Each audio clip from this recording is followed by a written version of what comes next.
Pitrupaksha start हो गया। पितृपक्ष का दिन आज जरूर आप लोग अपने पितरों के लिए, पूर्वजों के लिए कुछ ना कुछ जरूर कीजिएगा। जल दीजिएगा, पितरों को तर्पण कीजिएगा, पिंडदान कीजिएगा, किसी संत को, भक्त को, जरूरतमंद को, पक्षी को भोजन कराइएगा।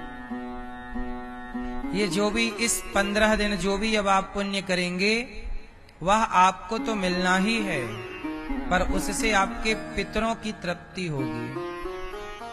जैसे माँ का खाया हुआ बच्चे के पेट में चला जाता है, गर्भवती स्त्री जैसे माँ का खाया हुआ बच्चे के पेट में चला जाता है, ऐसे पितरों के द्वारा किया गया कोई भी शुभ कार्य वह पितरों तक पहुंच जाता है।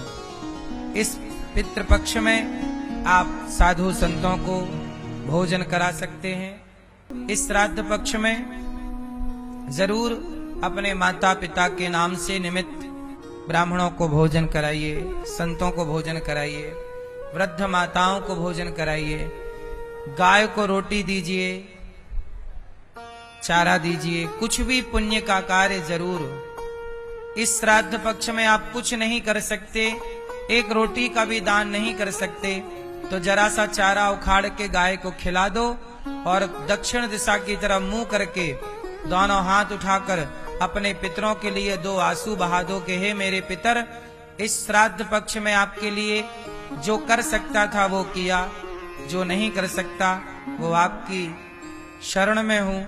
यदि आप अपने पितरों को याद करके उनके नाम से 2 आंसू भी बहा देते हैं तो वह नेत्रों का जल भी उन्हें तर्पण के रूप में, जल के रूप में प्राप्त होगा और वो वह ग्रहण कर लेंगे। पितरों के नाम, पितरों को जरूर याद करना चाहिए। बस भले मुट्ठी भर घास खिलाओ गाय को, पर करना जरूर। भले एक मुट्ठी आटा चींटियों को डालना पितरों के नाम से, पर चींटियों को ही सही, पर दाना डालना जरूर।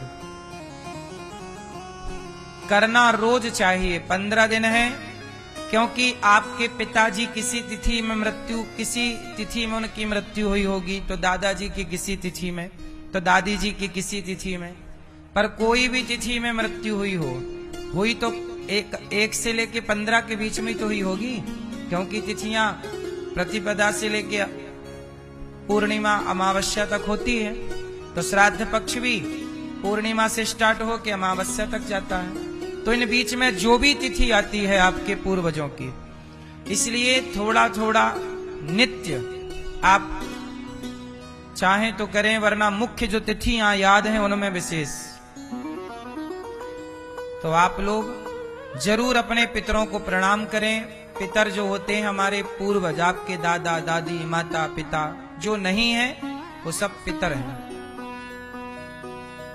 पितरों के आशीर्वाद से ही व्यक्ति उन्नति करता है। पितृ दोष हो जाने से बहुत सारे काम बिगड़ जाते हैं।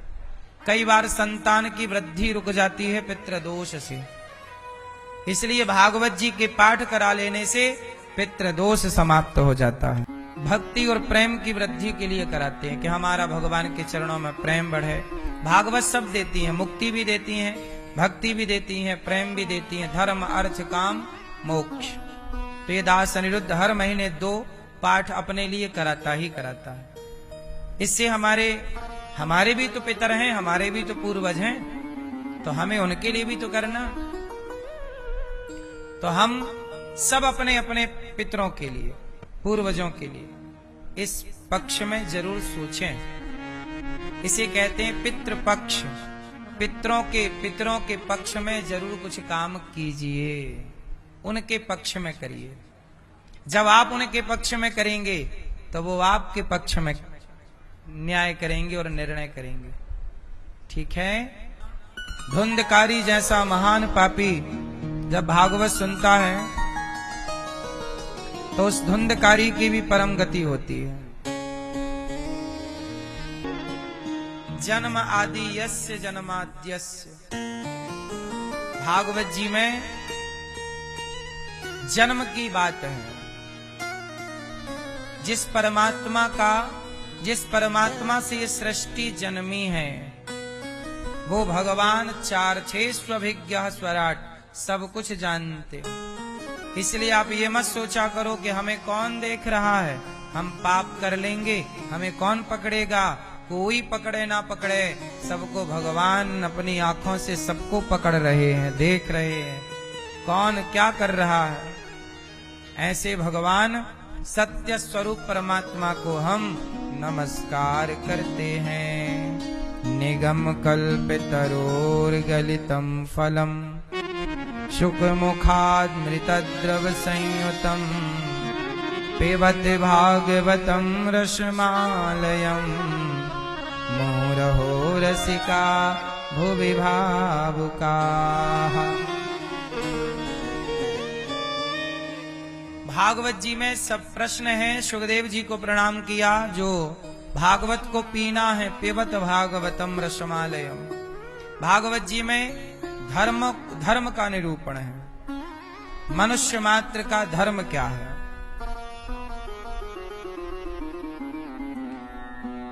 क्या करें कि जीवन में धर्म की प्राप्ति हो। धर्म कहाँ गया, धर्मः कम शरणम गतः। अच्छा बताओ कलयुग में धर्म कहाँ है? धर्म आज किसके पास धर्म है और किसके पास धर्म नहीं है? आप लोग बताइए कलयुग में किसके पास धर्म है? मैया आपके पास धर्म है? क्या है? धन। धन बहुत लोगों के पास है पर धर्म सबके पास।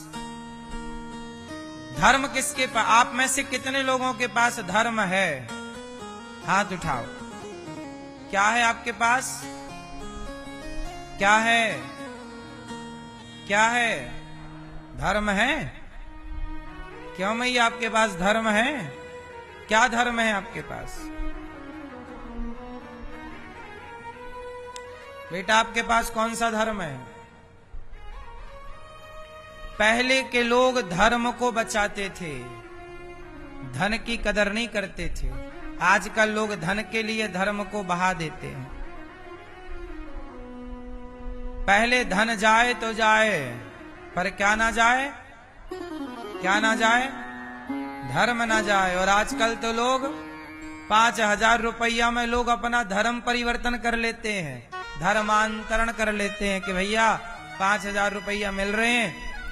कुछ लोग जाते हैं और 5,000 रुपया में 2,000 रुपए में लोग अपना धर्मांतरण करा लेते हैं। बोलो हाँ। कितने लोग हिंदू से धर्मांतरण करा करा के क्या क्या बन गए। हमारे देश के वो लोग मर गए, मांस नोच लिया उनका, कहा कि धर्म परिवर्तन कर लो, छोड़ देंगे। कहा कि मार दो साहब, पर सनातनी है, जिए सनातन में है तो मरेंगे भी सनातन में। धर्म नहीं बदलेंगे। स्वधर्मे निधनम श्रेयः पर धर्मो भयावह। किसी भी हाल में किसी भी परिस्थिति में अपना धर्म नहीं छोड़ना चाहिए। आप अपना धर्म छोड़ दोगे तो फिर आपके पास रहेगा क्या? क्यों? सबसे बड़ी पूंजी क्या है? बोलो। नारी की पूंजी क्या है? धर्म। पुरुष की पूंजी क्या है? धर्म। पुरुष के पास क्या है? यदि धर्म नहीं है पुरुष के पास तो वो पुरुष कहाँ है? रावण के पास क्या नहीं था? बोलो। धर्म नहीं था और क्या था? धन। रावण के पास धन बहुत है, धन इतना है कि सोने की लंका है। रावण के पास धन बहुत है पर धर्म नहीं है। धर्म कैसे नहीं है? अरे किसी की औरत, किसी की स्त्री चुरा लेना, क्या ये धर्म था? तो रावण के पास धन है पर धर्म नहीं है। जबकि राम के पास धन नहीं है, घास की कुटिया पर रहते हैं, पर क्या है? धर्म है। रावण की बहन आई ऑफर लेकर सूर्पनखा कि राम आप बहुत सुंदर हैं, हमसे विवाह कर लो। ऑफर लेकर आई और राम ने उसकी तरफ देखा भी नहीं। तो ये राम का क्या है? पराई स्त्री को देखना, देखे भी ना, यही धर्म है। और पराई स्त्री को चुरा लेना, ये क्या है? अधर्म है। तो रावण ने अधर्म किया तो धनवान होने पर भी उसके पुतले जलाए जाते हैं। और राम के पास एक पैसा नहीं था, पर धर्म था, तो धर्म के कारण राम के मंदिर बनाए जाते हैं। था भरा सोना खचाखच लंक की दीवार में, था भरा सोना खचाखच लंक की दीवार में, एक रत्ती नहीं मिला रावण को मरती वार में। जाने ना देना धर्म, जाने ना देना धर्म, करना लोभ मत धन धाम का। और धर्म ही जाता रहा तो धन रहा किस काम का? धर्म चला गया तो धन बचा भी तो करोगे क्या? बताओ, धन बड़ा है कि धर्म बड़ा है? क्या बचाओगे? धन बचाओगे कि धर्म?